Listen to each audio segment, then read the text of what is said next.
Stay tuned for tonight's adventure with the Fat Man. Okay, here we go. Good morning, good afternoon, good evening, whatever time of day it is. I hope it's good to be where you are because I'm really excited to be here today. My name is Baltimore Fats, and this is When the Justice Gets Served. Yeah! Oh no! All right, guys, have fun. All right, so this one begins with the Supreme Court. Now, I don't know anything about the Supreme Court. Before this, I could name 2 sitting justices, and now I can name 3 because I just learned that there's a Supreme Court justice named Neil McGill Gorsuch. And when I first heard the name Gorsuch, I did a double take because I know that the first patented landholder in what is Baltimore City today was named Charles Gorsuch. Sir Lord Baltimore, and this would be the second Lord Baltimore, Cecilius Calvert, he granted the first land patent on the peninsula to Charles Gorsuch in 1661, the same thing backwards and forwards, for a yearly rent of £1 sterling, and that the patent was for a 50-acre tract of land on what is today known as Locust Point. And so I thought, wouldn't it be an amazing bit of Mud City magic if Neil Gorsuch, sitting Supreme Court Justice, was related to this Charles Gorsuch, who for this story is played by Charlie Day? Wouldn't that be further proof, in quotes, that the same families have been running this show the whole time? But natch, Neil is from Colorado, right? But he did live in Bethesda, Maryland as a teenager. And Bethesda is in the other county in Maryland that borders Washington, D.C., Montgomery County. Right here we have Montgomery County, right next door to PG County, Prince George's County, home of the Goat Man, right? This little notch is Washington, D.C. And Bethesda, within Montgomery County, is located here, right along the border of Washington, D.C. And his family moves to Bethesda when his mother, Anne Irene McGill, becomes the 4th administrator of the Environmental Protection Agency under Ronnie Reagan. And she's the first woman to hold this position as well. And it's her surname that becomes Neil's middle name, McGill. And being the good government parent that she is, she enrolls her son in one of the most exclusive college preparatory schools in the country, Georgetown Prep, which, like its parent university, was founded by the Most Reverend John Carroll, making it a Jesuit school. And coincidentally enough, Neil Gorsuch was 2 years behind fellow sitting Supreme Court Justice Brett Kavanaugh. Right, so that makes 2 of 7 sitting Supreme Court justices graduates of Georgetown Prep. What are the odds? The Jesuits are well represented on the Supreme Court. And so given my curiosity over Neil's last name and these ties to Maryland and possibly to the Carrolls via Georgetown Prep, I was interested enough to see if there was any relation. So I hit up Neil's Genie page. And so here he is, and we're going to start just by clicking on his father, David Ronald Gorsuch. Also from Colorado, all right, click on his father, or Neil's grandfather, John Elliott Gorsuch. He's also from Denver, Colorado. All right, so keeping this thing going, Dr. John Crittenden Gorsuch. All right, also from Denver, so going back some 4 generations now in Denver. His father was one John Benjamin Gorsuch, and now we're getting a little closer, right? We're in West Virginia, right? So go to his father, Nicholas Gorsuch Sr., right? And he is from Baltimore County, right? So keep this thing going, right? Thomas Gorsuch, also from Baltimore County. Keep it going. Charles Gorsuch III, right? who is a member of the, somehow is a member of the Daughters of the, who somehow is a member of the Daughters of the American Revolution. I don't know quite how that works, right? His father, Charles Gorsuch II, was born in the Patapsco 100 near Baltimore. And it's his father, Charles Gorsuch, that is that patented landholder in Baltimore City, right? Are you kidding me? This is direct proof.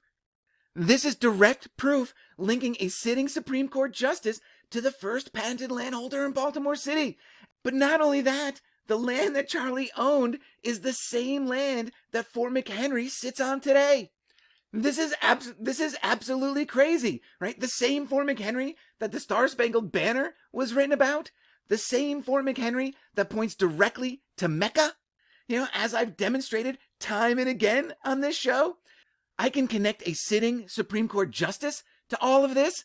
All right, so now I figured, okay, it's time to take a closer look at Charlie, who it turns out became a major property holder in Baltimore County, owning some 5,000 acres. All right, that's manors plural. Think, the manor of Mask in Pennsylvania. But curiously, he lets this property go. He abandons it, which allows one James Carroll to pick it up for shillings on the pound.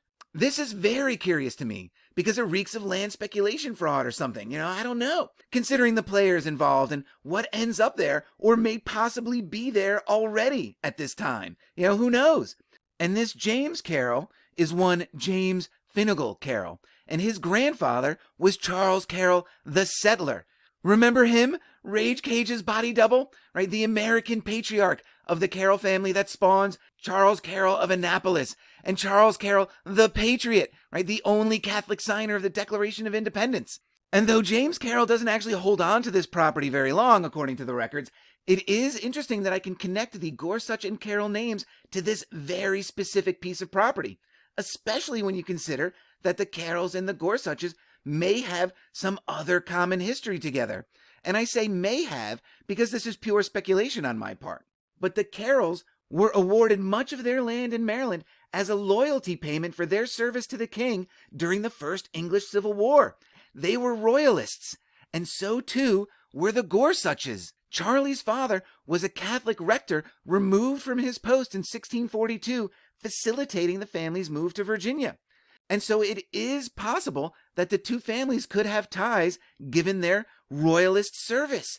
And it certainly adds a fun element to the story of Whetstone Way and its price reduction in annual rent from £1 to 2 shillings. I thought that was a really amazing story, being able to connect this sitting Supreme Court justice all the way back. And so it was here that I thought the story was done. Right? But as I kept reading about Charlie Gorsuch and all the property he owned and who he was related to, I found out that he has a brother-in-law named Howell Powell. Not Powell as in the Powell that really means power, right? And as Edmund Bewley asserts, could be the family name where the Poes get their name from. Not that Powell family, right? It couldn't be the same Powell family that has a family member sitting as chair of the Federal Reserve, could it? And unbelievably, Jerome Powell is also a graduate of none other than Georgetown Prep. Class of 1971. And so today, Georgetown Prep has 2 graduates on the Supreme Court and 1 as chair of the Federal Reserve. Talk about your power schools. Georgetown Prep seems to crap out power players like it's nobody's business. It is just unbelievable to me that I could possibly connect the sitting chair of the Federal Reserve and a sitting Supreme Court justice just by who owned the land where Fort McHenry sits today. It is just unbelievable that I can connect all of these players this way, and that I can connect Neil Gorsuch and Jerome Powell to Star Fort McHenry and all that this means in the Mud City paradigm. It is just crazy how the same families from 300 plus years ago are in the positions that they're in today. And in a way that only Mud City can, this little exercise clearly demonstrates that political choice is an illusion, right? And so I'm going to wrap this one up here, guys. Remember, just because you don't know the truth doesn't mean you can't have fun with the lies, right? And so until the next one, cheers. Okay, 2 things real quick. First is I don't think I did a good enough job showing just how Neil Gorsuch and Jerome Powell could be related, right? The Powells and the Gorsuches definitely intermarried back in the day. And then I also forgot to mention the interesting thing about Neil's middle name, McGill, which he gets from his mother, Anne Irene McGill. And the crazy thing about this is that going back to Charles Gorsuch's son, Charlie II, right, he marries a woman named Sarah Gill. Right? Talk about your coincidences. Or is it a coincidence? I don't know. But it is fun to speculate about. All right, that's it. So cheers, guys.